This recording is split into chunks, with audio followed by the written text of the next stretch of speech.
An auxiliary fence for a table saw can be really handy. Hi, I'm Ron Paulk, designer of the Paulk workbench, the total station, the smart wood shop, the stand-up desk, the miter stand, the Paulk compact bench. Lots of plans that are available for you to purchase and download by clicking on the link in the description of this video down below or right here in the video near the end. An auxiliary fence can be, for a table saw, can be a lot of different things. It can be many different sizes, it can have tracks on it, all kinds of things. But there's one auxiliary fence that I like a lot, and it's really simple to build. So I'm going to build one with you here, and you can make some modifications to it and do one to any table saw. It doesn't actually mount on the table saw, it mounts on your table saw fence. So all it is a strip of wood. And I'm going to use a strip of plywood.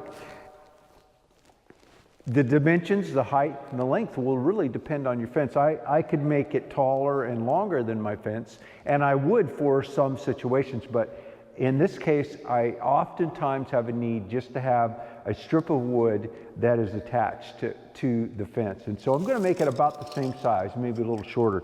So I'm going to make this one about 26 by about 2.5 inches.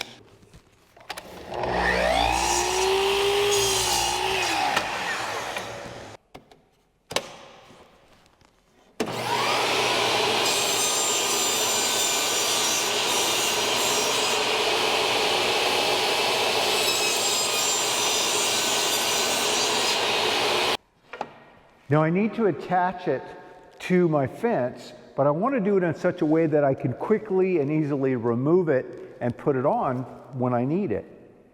And so I have a couple of clamps that I've purchased specifically for this from Rockler, and I've had them for years and years, and I'm pretty sure that they still have them, and if they do, I'll put them on my Amazon link to Ron's Amazon store down below. I'll make sure that we put them there if they are still available. They're pretty simple.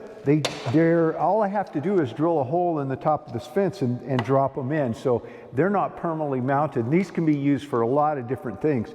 And so this will adjust out to a lot wider if I need to. It actually comes out quite a ways. But in my case, I don't need it that wide, so I'm going to just tighten that all the way down.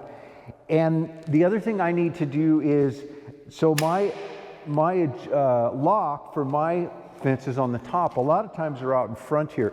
So I need to give myself some clearance for that. So just double check your fence and make sure that it's not going to interfere with any of your controls.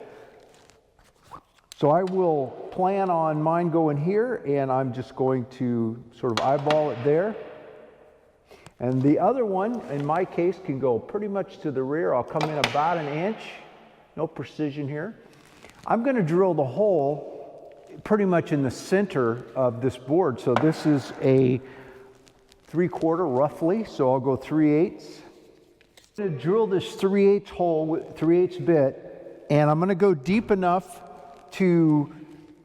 for those clamps to be able to drop all the way in. So I'm pretty much going to go just about all the way through the board. I'm just eyeballing it, no real precision here.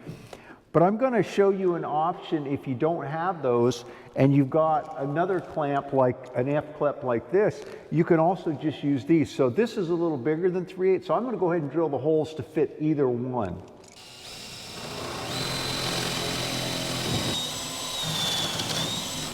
Take these Rockler clamps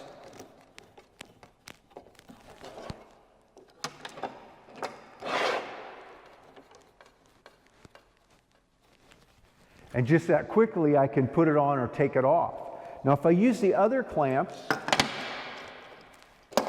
they're a little deeper, so to tighten them on, I'll take my fence and put it out to the edge of the saw so that I can get a good grip on the edge. But other than that, they're pretty much the same.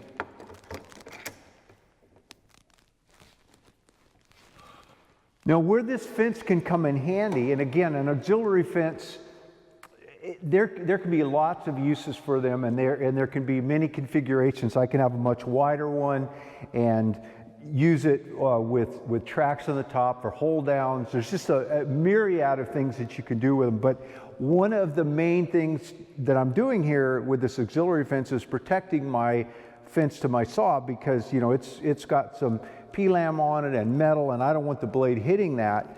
And a lot of times you'll want to get the blade really close to the fence, sometimes even under it. So if I wanted to do a really small rabbet, say for a lip for some P-lam or some really thin laminate, I can set the blade so that it actually will touch the fence and even possibly go under it. Now, if I do want to go under it, what I want to do is I want to drop the blade all the way down and go ahead and put the fence over the blade because I need to cut away a little bit of this auxiliary fence.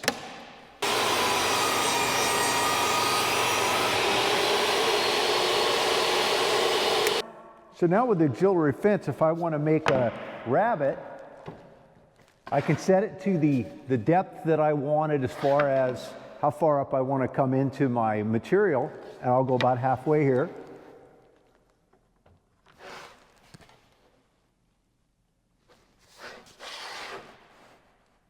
And I'm going to go just about a blade width, a little bit less, so it'll be slightly under.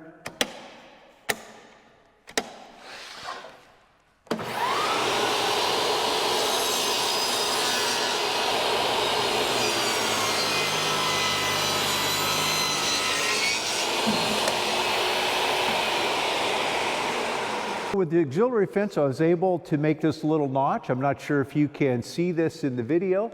I also did a taller one so it'd be a little easier to see. But again, it allows you to work up really close to your blade. And again, you can also attach other fixtures. So not a hard thing to make, but very handy. And again, these clamps, or whether you've got a set of F clamps you can use, these are things that can be used for other things.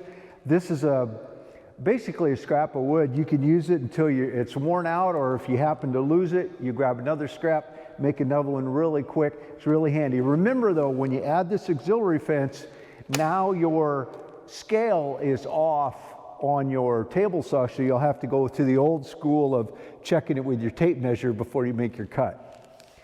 If you like these video tips and tutorials for working in the wood shop, be sure to give me a thumbs up. And when you do that, also subscribe to the channel and ring the bell right next to the subscription button so you'll know when I drop the next video.